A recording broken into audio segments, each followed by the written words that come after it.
April की तांग अमा 2025 की नुमिदांग की पुंग निपान कुमा मासोई ताबो मतमदा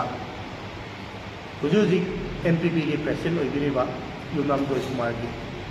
एक्स अकाउंट अमदा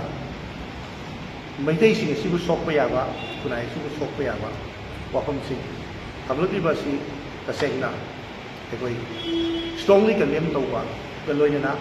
सेंदोकदबनी हाइबा वाफम सि उरिबो अपुन मलुक अमदी उरिबो नुपी अपुन मलुक की माइगेदगी उरिबो मियामगी ओसिनगा हाइजेरी तसेंगना हाइजरबदा राजनीति की ओइबा मखोय मसेन NPP सु ओइसनु BJP सु ओइसनु मखोय मसेन की मरक्ता लौनबा ngangnaba संगनबा असिदा एकोई केसु येनरबा लेते अकाइबा लेते अदु तौबदबु इरैबा इरमदबसि गे इफ्रु पसिंगा नगिदमक्ता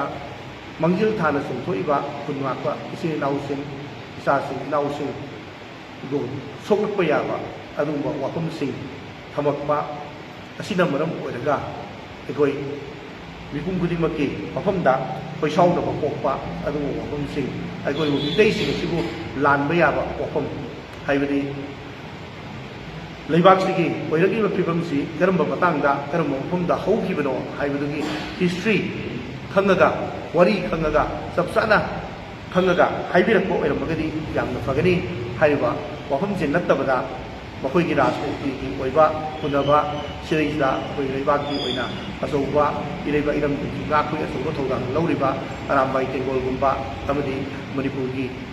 मितैसिंग सिबु गाखबा सेनबदा थौदांग लौरिबा खुंगाखबा इसे नाउसिंगसे मसी सोकपा याबा वाफमसिंग एनी NPP बोइसनु BJP बोइसनु एनी politics तौरिबा all politics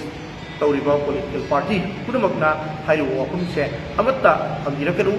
मरमदि करिगिनो हाइबा मतमदा अखोइदा यामथिना थमोइ काइबा थमोइ सोकपा अखोइ मितैसु लाननबगी लमजिंगबा पोट के हाबा यावरपसिना मरम ओइरगा अखोइ तसेंगा हाइरिबा सिंगसिदा मखा ताना अखोइगी राजनीति तौबिरिबसिंगना